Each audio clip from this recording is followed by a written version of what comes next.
সম্প্রতি মসজিদে নামাজ পড়ার জন্য অনেকে চেয়ার ব্যবহার করে থাকেন, যার সংখ্যা দিন দিন বেড়েই চলেছে।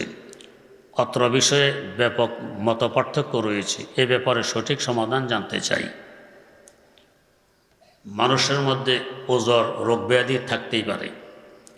যদি ঠিকই আমি দাঁড়াইতে পারি না, রুকু সেজদা দিতে পারি না, তো নিয়ম হলো মাটিতে বসে নামাজ পড়ব।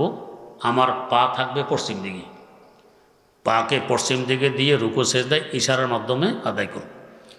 আর যদি দাঁড়াইতে পারি, এই মুহূর্তে চেয়ারে বসা আমার জন্য জায়েজ হবে না, আমাকে দাঁড়ায় পড়তে হবে। রুকু সামান্য ঝুঁকলে রুকু আদায় হয়ে যাবে। আর সেজদার জন্য যদি নিচে নামতে না পারি, এখন চেয়ারে বসে ইশারায় সেজদা দিব। সূরা কেরাত ইত্যাদি দাঁড়ানো অবস্থায় পড়ব।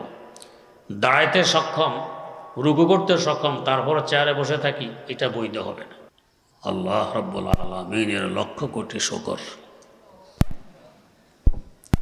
তিনি আমাদেরকে সর্বশেষ নবী, নবীদের নবী, রহমতুল লিল আলামিন সাল্লাল্লাহু আলাইহি ওয়াসাল্লামের উম্মত হওয়ার সৌভাগ্য দান করেছেন।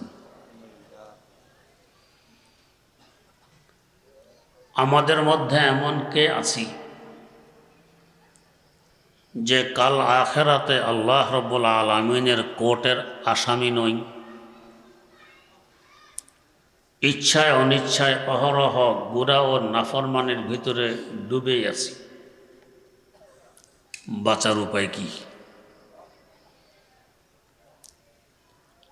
আমার বিপক্ষে আমার দেহের অঙ্গগুলো পর্যন্ত সাক্ষী দিবে। আল্লাহ পাক বলেন, আল ইয়াউমা নাখতিমু আলা আফওয়াহিহিম ওয়া তুকাল্লিমুনা আইদিহিম ওয়া তাশহাদু আরজুলুহুম বিমা কানু ইয়াকসিবুন। জবান বন্ধ করে দেয়া হবে, আমার হাত পা ইত্যাদি অঙ্গ কথা বলবে আমার বিরুদ্ধে। অবস্থা কি হবে? ঘুষের প্রশ্ন সেখানে চলে না। একমাত্র বাঁচার উপায় আল্লাহ রাব্বুল আলামিনের সাথে মহব্বতের সম্পর্ক গড়ে তোলা। যদি আমার অন্তরে তার মহব্বত থাকে, তার কুদরতি অন্তরে আমার মহব্বত থাকে, মহব্বতের উসিলায় আসামে হওয়া সত্ত্বেও নাজাত পাওয়ার আশা আছে। মহব্বত গড়ে উঠবে কিভাবে? আল্লাহ রাব্বুল আলামিন মেহেরবানি করে জানাই দিলেন, যদি তোমরা আল্লাহকে মহব্বত করতে চাও, আল্লাহর মহব্বত পেতে চাও, আমার রাসূল সাল্লাল্লাহু আলাইহি ওয়াসাল্লামের অনুকরণ করো। আল্লাহ পাক তোমাদেরকে মহব্বত করবেন। এর পাশাপাশি তোমাদের গুনাহ খাতায় অন্যায় অপরাধও ক্ষমা করে দিবেন, যেহেতু তিনি বড় দয়াবান, বড় ক্ষমাশীল। তো রাসূল আকরাম সাল্লাল্লাহু আলাইহি ওয়াসাল্লামের অনুকরণও সহজ কখন হয়? তার সাথে মহব্বতের সম্পর্ক গড়ে উঠলে। মহব্বত আর ভালোবাসা থাকলে কঠিন কাজ সহজ হয়, মহব্বত না থাকলে সহজ কাজও কঠিন মনে হয়। আজ মহব্বত তলখে হাসিরে সাওয়াদ, ওয়াজ মহব্বত রাঞ্জে হারাহাদ বুয়াদ, ওয়াজ মহব্বত রাঞ্জে হারাহাদ বুয়াদ। ফরহাদ নামক এক যুবক শিরিন নামক এক যুবতীর আসক্ত প্রেমিক। শিরিন শর্ত দিল, আমাকে পেতে হলে সাগর সিঁচতে হবে। যেদিন সাগর সিঁচা শেষ হবে, ওদিন আমাকে পাওয়া যাবে। আমরা তো বলবো এই শর্ত পালন করা তো অসম্ভব, সাগর সিঁচা কি সম্ভব? কিন্তু ফরহাদ এই শর্ত শোনা মাত্র দৌড় মেরেছে সাগরের দিকে। সিঁচবে। সাগরের কূলে গিয়ে দেখে কি দিয়ে সিঁচবে, হাতে বাটি গটিও আনেনি। সাগরের কূলে একটি ঝিনুক কুড়িয়ে পেয়েছে, তাও ছিল ভাঙ্গা, ওটা দিয়ে সিঁচা আরম্ভ করে দিয়েছে। তার কাছে এটা সহজ মনে হয়। কেন? শিরিনের মহব্বত আর ভালোবাসা তার অন্তরে গড় করে বসে আছে, তাই সহজ। রাসূল আকরাম সাল্লাল্লাহু আলাইহি ওয়াসাল্লামের অনুকরণ তখনই সহজ হবে যখন তার মহব্বত আমার অন্তরে ঘর করে বসে থাকবে। তার মহব্বত আমার অন্তরে আসবে কেন? তাকে মহব্বত করতেই বা হবে কেন? মহব্বত এবং ভালোবাসার যত উপকরণ আছে সকল উপকরণ 16 আনার উপরে 32 আনা আমার রাসূলের মধ্যে বিদ্যমান। যেমন বংশের কারণে মানুষ ভালোবাসে, উচ্চ বংশের হলে মানুষ ভালোবাসে, বড় উচ্চ বংশের মানুষ। এই দুনিয়ায় সবচেয়ে উচ্চ বড় বংশ হলো কুরাইশ বংশ। কুরাইশের যত শাখা আছে সকল শাখার মধ্যে হাশেমি শাখা সর্বোত্তম শাখা। হাশেমি শাখার যত প্রশাখা আছে এর মধ্যে সর্বোত্তম এবং উচ্চ শাখা হইল মুত্তালিবী শাখা। ওই শাখারই সন্তান আমার রাসূল সাল্লাল্লাহু আলাইহি ওয়াসাল্লাম। दिल मेरा तस्खीरों के या एक अरबी ने, दिल मेरा तस्खीरों के या एक अरबी ने, मक्की मदनी हाशमी ओ मुत्तलिबी ने, मक्की मदनी हाशमी ओ मुत्तलिबी ने। तो বংশগত কারণে কাউকে ভালোবাসতে হলে এর পুরা হকদার আমার রাসূল সাল্লাল্লাহু আলাইহি ওয়াসাল্লাম। 2 নম্বর, অবদানের কারণে মানুষ ভালোবাসে। আপনার উপর যদি একজনের অবদান থাকে অটোমেটিক আপনি তাকে ভালোবাসবেন। বুখারী শরীফে হযরত ইবনে আব্বাস রাদিয়াল্লাহু তাআলা আনহুমা থেকে হাদিস বর্ণিত, কানা রাসূলুল্লাহ সাল্লাল্লাহু আলাইহি ওয়াসাল্লাম আজওয়াদান নাস। আদম আলাইহিস সালাম থেকে নিয়ে কিয়ামত পর্যন্ত যত মানুষ এই জগতে এসেছে এবং আসবে সকল মানুষের মধ্যে সবচেয়ে বেশি অবদান আমার রাসূল সাল্লাল্লাহু আলাইহি সাল্লামের। শুধু মানুষের উপর যে তা নয়, সকল মাখলুকের উপর, জীব জানোয়ার গাছগাছালি পর্যন্ত তার অবদান সবচেয়ে বেশি। এখানে প্রশ্ন জাগে, আমরা দেখি কোন শিল্পপতি একসাথে কয়েক কোটি টাকা দান করে ফেলে। আল্লাহ রাসূল সাল্লাল্লাহু আলাইহি ওয়াসাল্লামের সারা জীবনের দান একত্রিত করলেও তো এত টাকা হবে না, তো সবচেয়ে বেশি অবদান কিভাবে হল? এর 2টি উত্তর। একটি উত্তর হলো, কার দান বেশি কার দান কম এটা অঙ্ক দিয়ে বিবেচনা করা হয় না, বরং তুলনা দিয়ে বিবেচনা করা হয়। যেমন আপনার পকেটে 1 লক্ষ টাকা আছে, আপনি 1000 টাকা দান করেছেন। আমার পকেটে 50 টাকা আছে, আমি 25 টাকা দান করেছি। অঙ্ক হিসাবে আপনার দান বেশি 1000 টাকা, আমার কম মাত্র 25 টাকা। তুলনা হিসাবে আপনার কাছে আছে 1 লক্ষ, দিয়েছেন 1000, মানে 100 ভাগের 1 ভাগ। আমার কাছে আছে 50, দিয়েছি 25, মানে অর্ধেক, আমারটা বেশি। তো রাসূল আকরাম সাল্লাল্লাহু আলাইহি ওয়াসাল্লাম তো কোনো সম্পদ রেখে যাননি, সবই তো দান করে গেছেন। এর থেকে বড় অবদান আর কি হতে পারে? দ্বিতীয়ত, বাস্তব অবদান এটা নয়। এই হাদিসের অগ্রভাগে বাস্তব অবদানের আলোচনা আছে। ওয়াকানা আজওয়াদু মা ইয়াকুনু ফি রমাদান হিনা ইয়ালকাহু জিবরাইল। হুজুরের অবদান রমজানে বেড়ে যেত। কি রমজানে কি বেশি দান করতেন? কয় না অবদান বাড়ত হিনা ইয়ালকাহু জিবরাইল, যখন জিবরাইল আমিনের সাথে সাক্ষাৎ করতেন তখন। তার মানে কি জিবরাইল আমিনকে দেখায় দেখায় বেশি দান করতেন? কয় না। জিবরাইল আমিনের সাথে সাক্ষাৎ হতো রমজানের প্রত্যেক রাত্রে। কেন? গপসপের জন্য? কয় না, তাদারুসে কোরআনের জন্য। মানে একবার জিবরিল আমিন আলাইহিস সালাম পড়তেন, রাসূল আকরাম সাল্লাল্লাহু আলাইহি ওয়াসাল্লাম শুনতেন, আবার হুজুর পড়তেন, জিবরিল আমিন শুনতেন। এক তো রমজানুল মুবারকের আনওয়ার ও বরাকাত, দ্বিতীয়ত রমজানের রাতের ফজিলত কয়েক গুণ বেড়ে যায়, তার আনওয়ার ও বরাকাত। তৃতীয়ত ফেরেশতাকুলের সরদারের আগমন। আপনাদের এলাকা যদি প্রধানমন্ত্রী আসে, এর আগে যত ময়লা আছে সব রাস্তায় ফেলবেন, ঝাড়ু মারো দিয়ে সব রাস্তাঘাট পরিষ্কার, খোঁজ থাকলে কার্পেটিং করে সব সমান, তার উসিলায়। তো ফেরেশতাকুলের সরদার আসতেছেন, কি পরিমাণ আনোয়ার ও বরাকাত নিয়ে আসবেন। 4 নম্বর, ফেরেশতাকুলের সরদারের তেলাওয়াত, কত আনোয়ার ও বরাকাত হবে।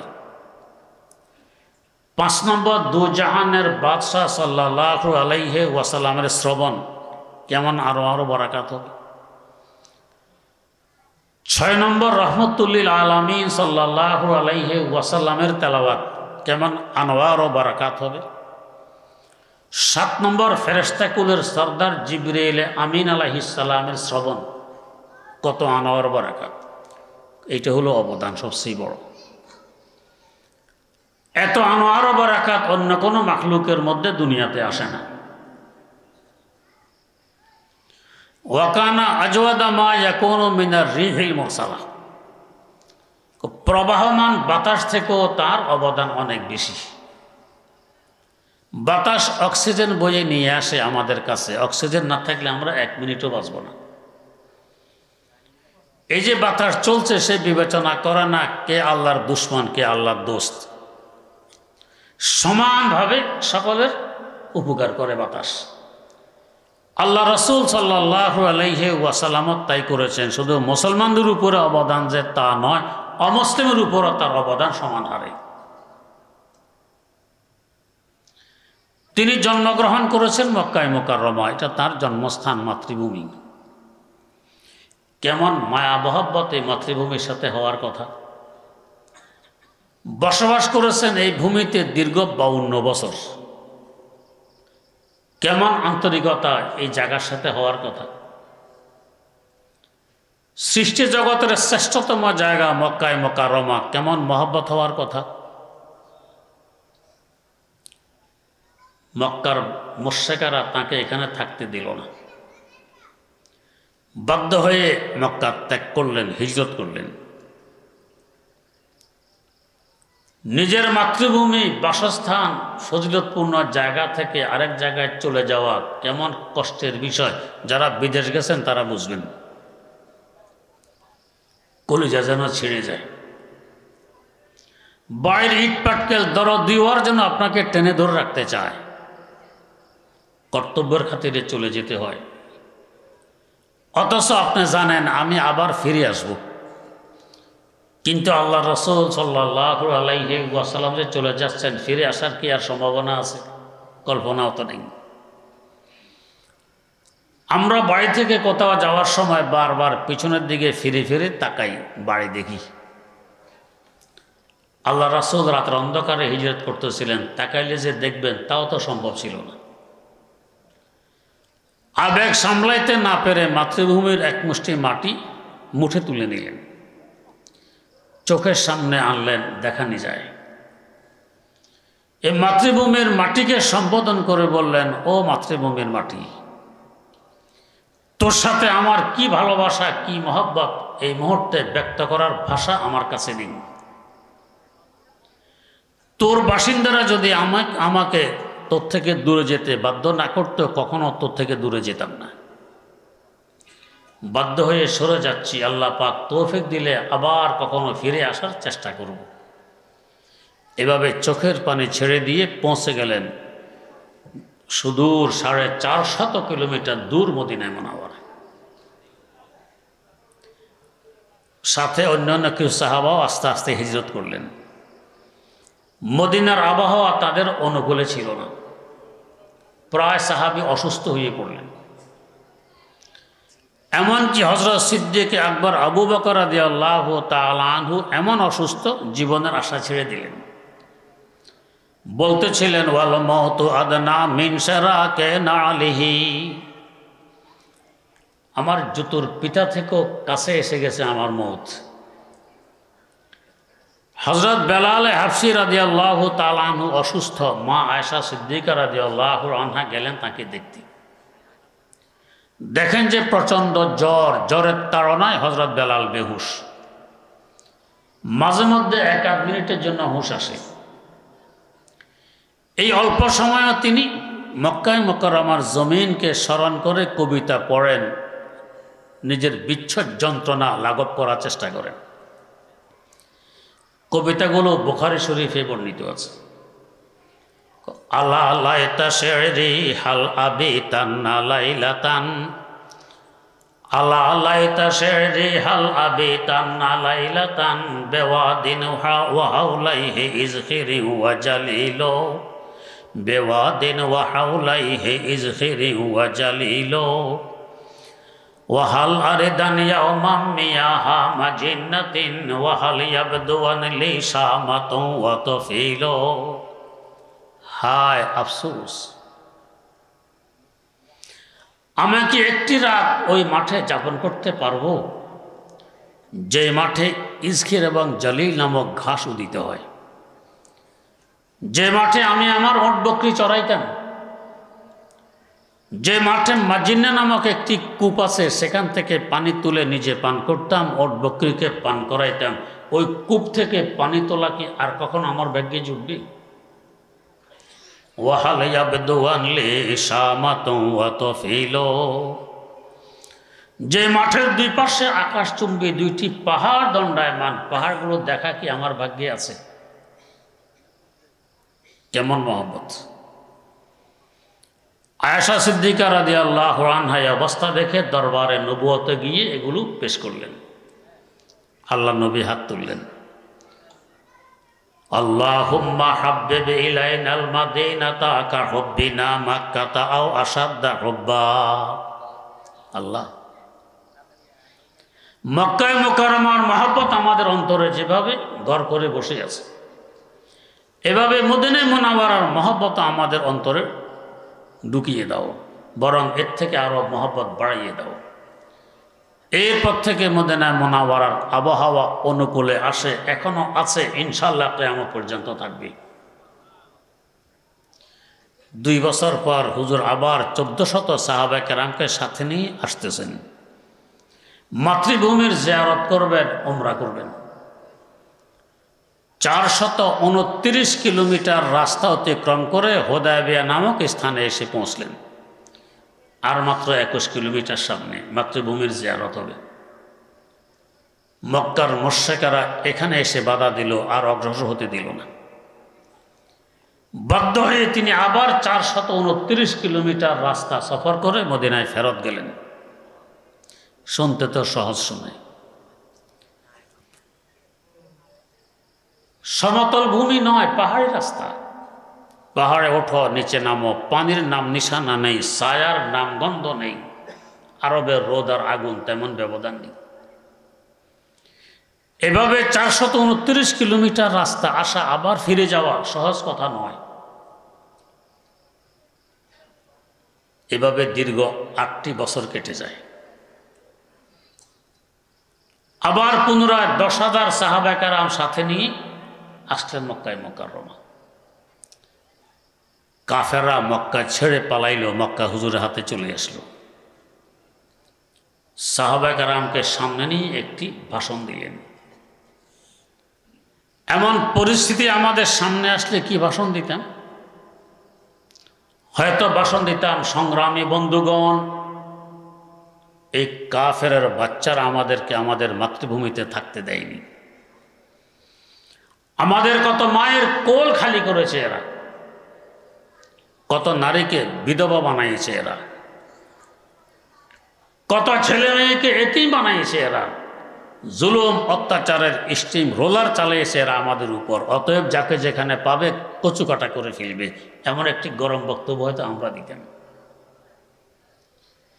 কিন্তু রাহমাতুল্লিল আলামিন সাল্লাল্লাহু আলাইহি ওয়াসাল্লামের অবদান কাফের মুশরিকদের উপরেও। কি বললেন? ও আমার সাহাবারা, কোনো বৃদ্ধ এবং বৃদ্ধাকে হত্যা করা যাবে না, তারা মুরব্বী, সম্মানের উপযোগী। অপ্রাপ্তবয়স্ক ছেলে মেয়েকে হত্যা করা যাবে না, তারা নিষ্পাপ। ল্যাংড়া, লুলা, আতুর, প্রতিবন্ধীকে হত্যা করা যাবে না, তারা মাযুর। যে আত্মসমর্পণ করবে তাকেও হত্যা করা যাবে না, সে সিলিন্ডার করেছে। যে বাইতুল্লাহ শরীফের গিলাফ জড়িয়ে ধরবে তাকেও হত্যা করা যাবে না, বাইতুল্লাহর ইজ্জত রক্ষা করতে হবে। যে আবু সুফিয়ানের ঘরে আশ্রয় নিবে তাকেও হত্যা করা যাবে না, আবু সুফিয়ান বড় মাপের একজন লিডার ছিলেন, তার সম্মান আছে।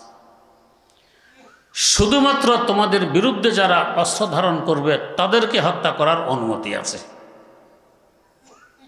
এরপর সাধারণ ক্ষমা ঘোষণা করে দিলেন। এই কাফের মুশরিকরা তাকে মাতৃভূমিতে পর্যন্ত থাকতে দেয়নি, তাদেরকেও ক্ষমা। কেমন অবদান! তো অবদানের কারণে যদি কাউকে ভালোবাসতে হয়, তার পূর্ণ হকদার আমার রাসূল সাল্লাল্লাহু আলাইহি ওয়াসাল্লাম।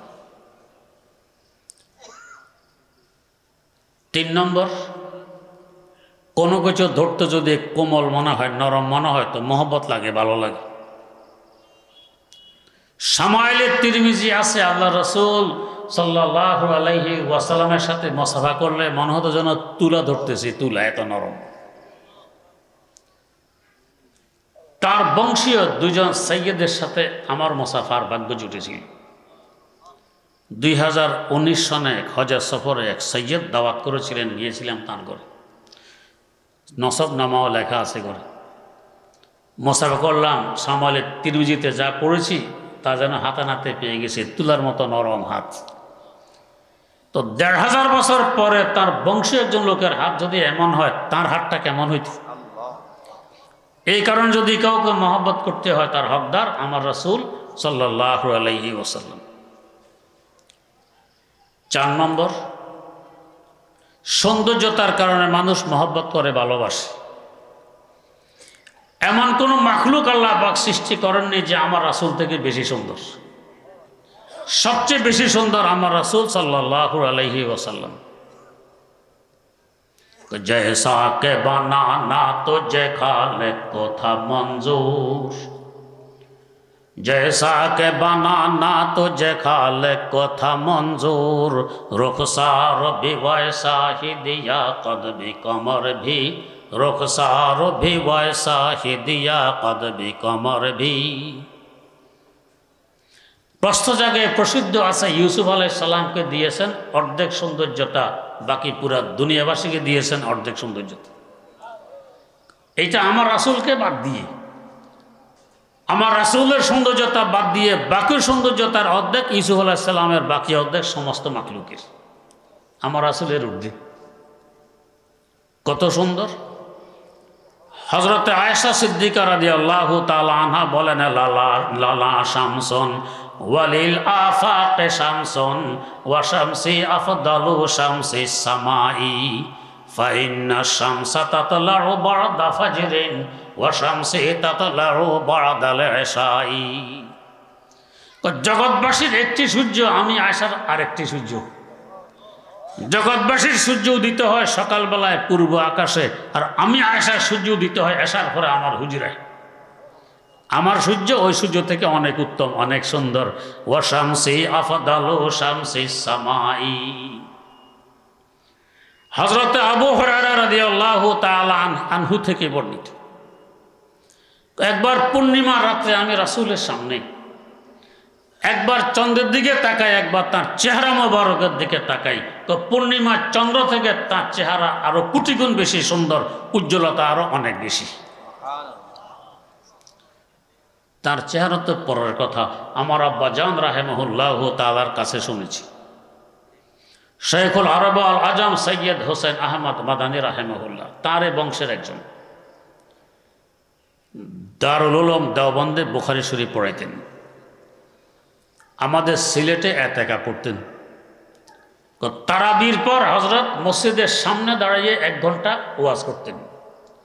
উপরে ছিল একটি কারেন্টের বাতি। আব্বাজাল বলেন, বাতির দিকে তাকাইতাম আর হযরতের চেহারা মোবারকের দিকে তাকাইতাম, বাতি থেকে তার চেহারার উজ্জ্বলতা ছিল আরো অনেক বেশি। তো ১৫০০ বছর পরের একজন সাইয়্যিদের চেহারার এই অবস্থা হইলে আমার রাসূল সাল্লাল্লাহু আলাইহি ওয়াসাল্লামের চেহারার কি অবস্থা হবে? কত সুন্দর। ৫ নম্বর, মানুষ ঘ্রাণ জাতীয় বস্তুকে ভালোবাসে, দুর্গন্ধকে ভালোবাসে না। আমার রাসূলের ঘ্রাণ কেমন ছিল? কোন রাস্তা দিয়ে হেঁটে গেলে দীর্ঘ ৪০ দিন যাবৎ সেখানে কেউ আসলে জিজ্ঞেস করতে হতো না কে এখান দিয়ে হেঁটে গেছে। আকাশে বাতাসে তার ঘ্রাণ বেশি বেড়াইছে।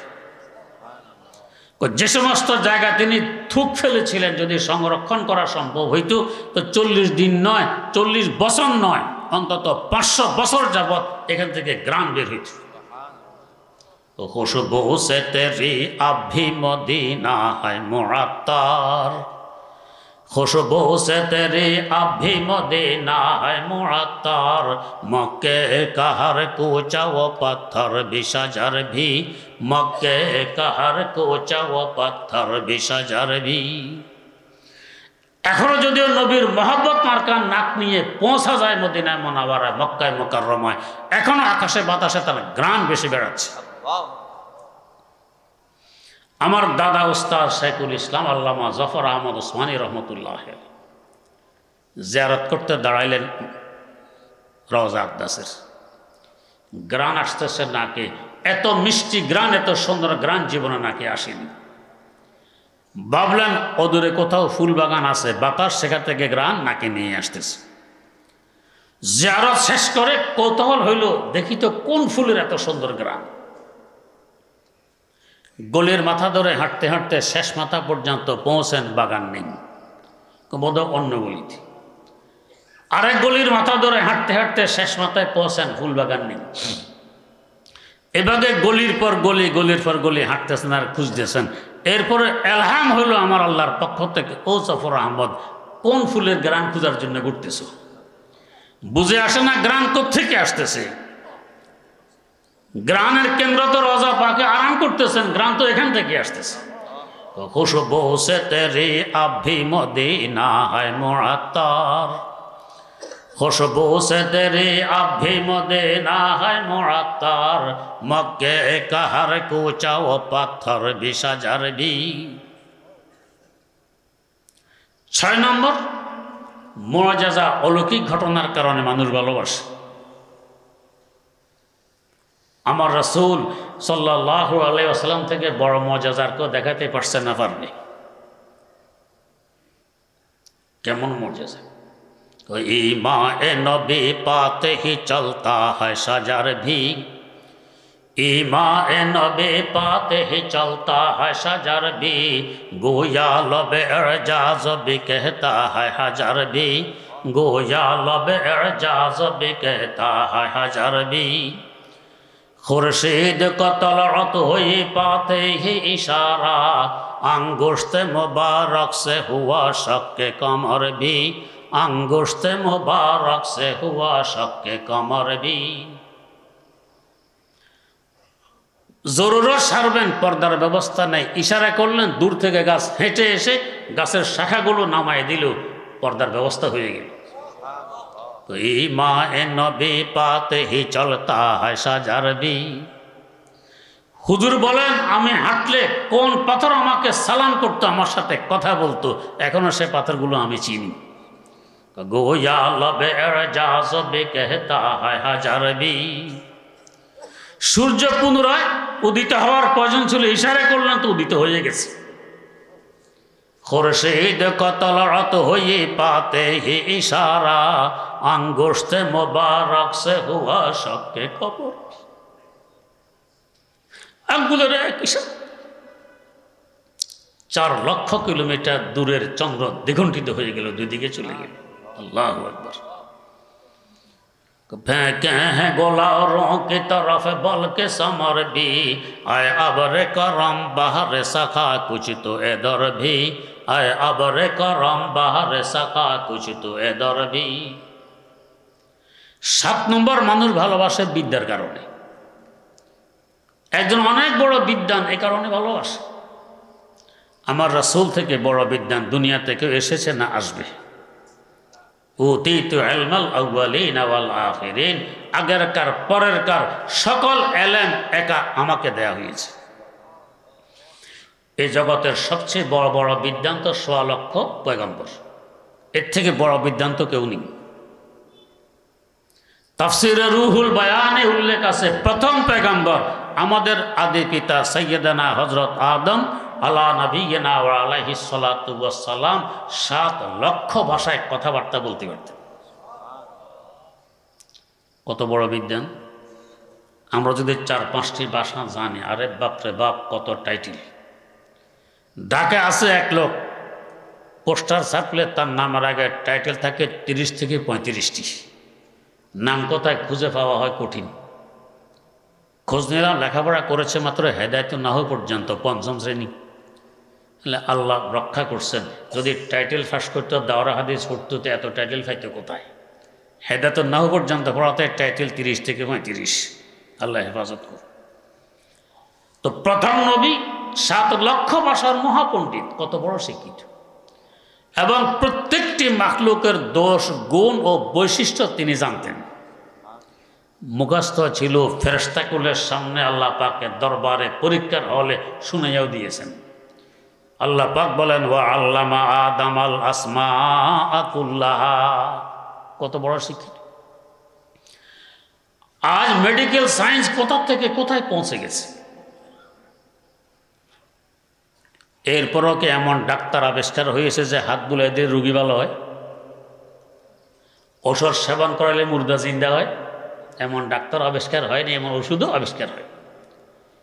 আল্লাহর পয়গম্বর ঈসা ইবনে মারইয়াম আলাইহিস সালাম এক ফুঁক দিতেন কিংবা হাত বুলাই দিতেন মারাত্মকতম কুষ্ঠ রোগীর গায়ে, মনে হয় যেন তার কখনো রোগ হয়নি।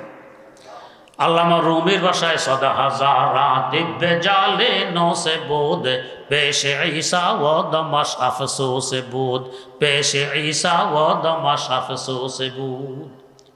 পৃথিবীর শ্রেষ্ঠতম হাকিম জালিনুস, সারা দুনিয়ার মানুষগুলো যদি হাকিম জালিনুসের মতো হাকিম হইয়া যায়, ঈসা আলাইহিস সালামের ফুকের সামনে লজ্জিত হবে। বড় ডাক্তারকে পয়গম্বর। আজ যুদ্ধ অস্ত্র, পারমাণবিক অস্ত্র, অ্যাটম বোম, কত কিছু। ৬ লক্ষ ফেরাউনের সৈন্যবাহিনীর সাথে মোকাবেলা করেছেন মূসা আলাইহিস সালাম মাত্র ১ লাঠি দিয়া। তাহলে যুদ্ধ কৌশল কে বেশি জানে? সদা হাজারা নেজায়ে ফেরাউনরা দর্শে কাস্তা মূসা এ বা এক আসা, দর্শে কাস্তা মূসা এ বা এক আসা। আজ ইঞ্জিনিয়ারিং বিদ্যা কোথা থেকে কোথায় পৌঁছে গেছে। লোহাকে সোজা করে বেঁকা করে কত কিছু বানায়। এ সোজা বেঁকা করার জন্য আগুনে পুড়তে হয়, হাতুড়ি ব্যবহার করতে হয়, মেশিন ব্যবহার করতে হয়। আল্লাহর পয়গম্বর দাউদ আলাইহিস সালাম লোহা দিয়ে যা ইচ্ছা তা বানাতে পারতেন, আগুনে পোড়ার প্রয়োজন নেই, হাতুড়ি ব্যবহারের দরকার নেই, মেশিন ব্যবহারের প্রয়োজন নেই। তো দরকা ফেদা বোদ আহান মোমেকার। তাহলে বড় ইঞ্জিনিয়ার কি? সমস্ত বড় বড় শিক্ষিত ১৬ লক্ষ পয়গম্বরের এলেম যদি একদিকে করা হয়, আর আমার রাসূলের এলেমের বিদ্যা যদি একদিকে করা হয়, কেমন হবে? আল্লামা বুসিরি রাহিমাহুল্লাহ ৩টি দৃষ্টান্ত দিয়েছেন। ওয়া কুল্লুহুম মির রাসূলিল্লাহি মুলতামিসুন, ওয়া কুল্লুহুম মির রাসূলিল্লাহি মুলতামিসুন গারফাম মিনাল বাহরি আও রাশফাম মিনাদ দায়ামি ওয়া ওয়াফিকুনা লাদাইহি ইনদা হাদ্দিহিমি মিন নুকতাতিল ইলমি আও মিন শাকলাতিল হিকামি। সারা পৃথিবী ব্যাপী যদি একসাথে বৃষ্টি আরম্ভ হয়, কত ফুট হবে? ২০ কোটি বর্গমাইল আয়তনের পৃথিবী ব্যাপী বৃষ্টি আরম্ভ হলে কত ফোঁটা হবে? এই অসংখ্য গণিত কোটি কোটি ফোঁটাকে একদিকে করো, এক ফোঁটাকে ভিন্ন করো। এই একটি ফোঁটা জগতের বড় বড় শিক্ষিত ১৬ লক্ষ পয়গম্বরের বিদ্যা, আর বাকি সকল ফোঁটা একা আমার রাসূল সাল্লাল্লাহু আলাইহি ওয়াসাল্লামের বিদ্যা।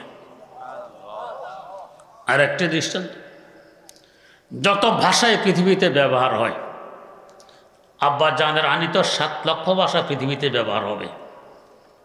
বর্তমানে প্রায় 13,500 ভাষা ব্যবহার হচ্ছে পৃথিবীতে।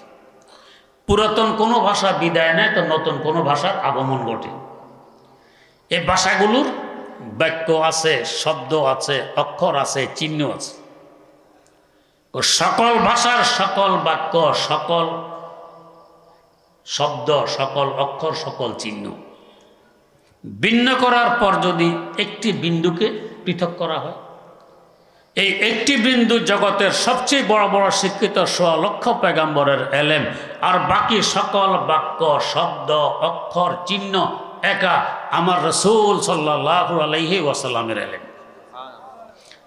আর একটা দৃষ্টান্ত, আমরা যত পানি দেখতে পাই, পানি, টিউবওয়েলে পানি, শ্যালো মেশিনে পানি, ডিপ মেশিনে পানি, কূপে পানি, পুকুরে পানি, দিঘিতে পানি, খালে পানি, বিলে পানি, নদীতে পানি, উপসাগরে পানি, সাগরে পানি, মহাসাগরে পানি, বাষ্পে পানি, মেঘমালায় পানি, পাহাড়ের চূড়ায় বরফে পানি।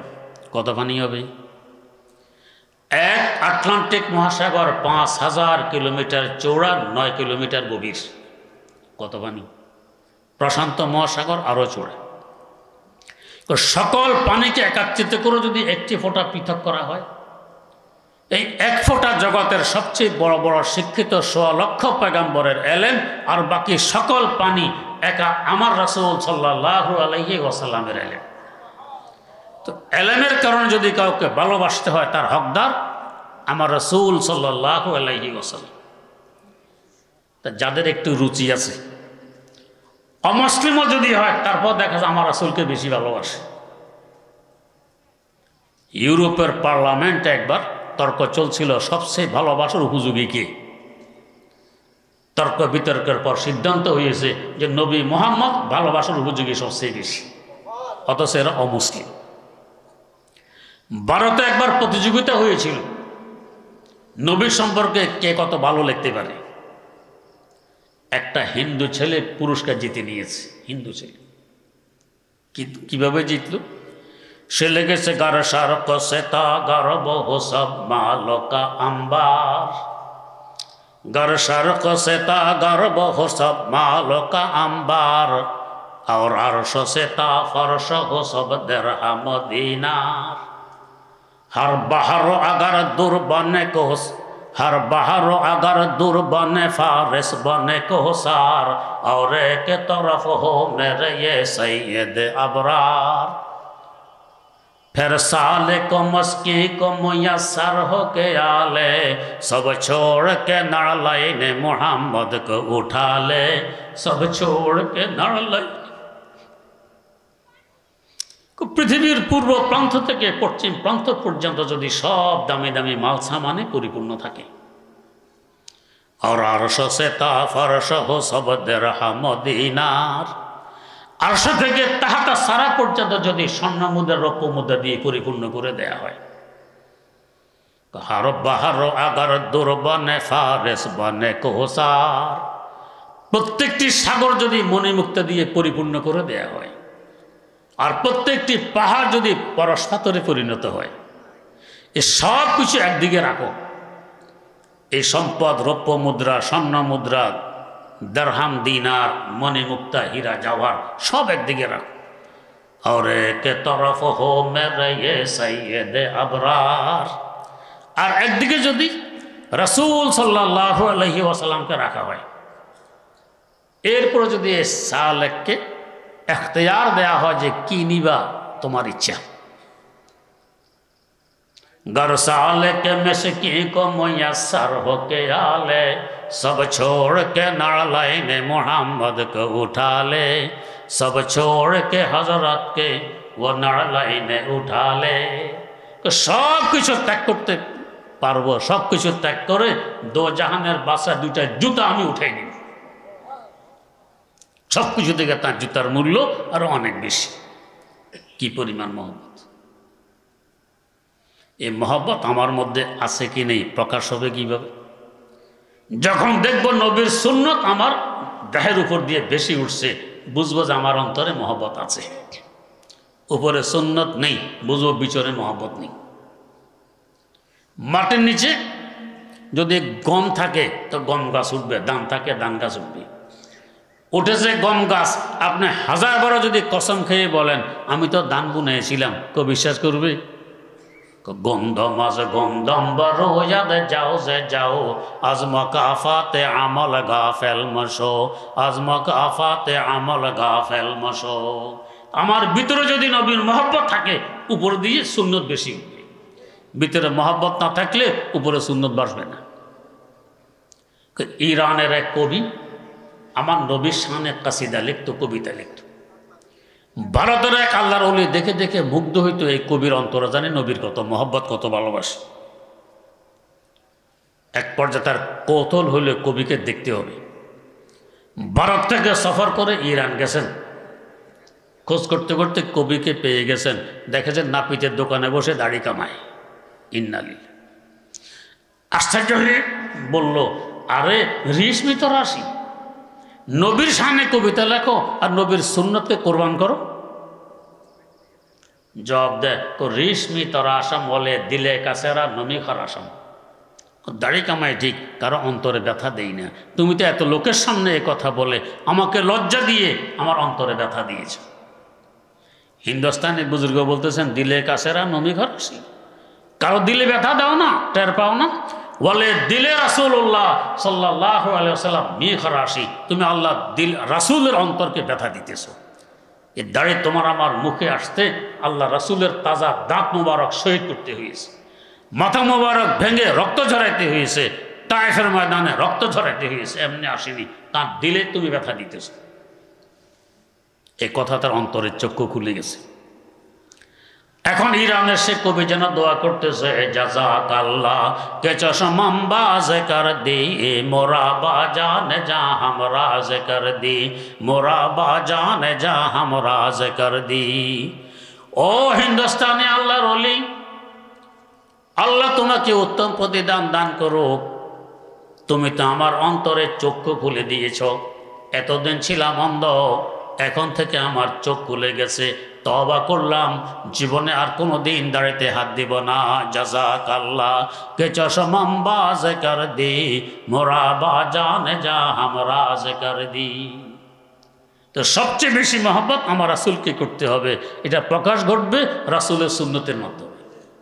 আর সুন্নতের উপর যত আমল করব, আমার আল্লাহ তত বেশি আমাকে মহব্বত করতে থাকবেন, ভালোবাসতে থাকবেন। এই মহব্বতের বরকতে আখিরাত ইনশাআল্লাহ নাজাত মিলবে। ইন কুনতুম তুহিব্বুনাল্লাহ ফাত্তাবিউনি ইউহিব্বুকুমুল্লাহ ওয়া ইয়াগফির লাকুম যুনুবাকুম ওয়াল্লাহু গফুরুর রহিম। মহব্বতের বরকতে সব গুনাহ ক্ষমা হবে, যেহেতু আমার আল্লাহ ক্ষমাশীল, বড় দয়াবান। আল্লাহ রাব্বুল আলামিন আমাদের অন্তরকে ভরপুর করে দেন রাসূল সাল্লাল্লাহু আলাইহি ওয়াসাল্লামের মহব্বত দ্বারা। সুবহানাল্লাহি ওয়া বিহামদিহি, সুবহানাকাল্লাহুম্মা ওয়া বিহামদিক, আশহাদু আল্লা ইলাহা ইল্লা আনতা আস্তাগফিরুকা ওয়া আতুবু ইলাইক। এগুলি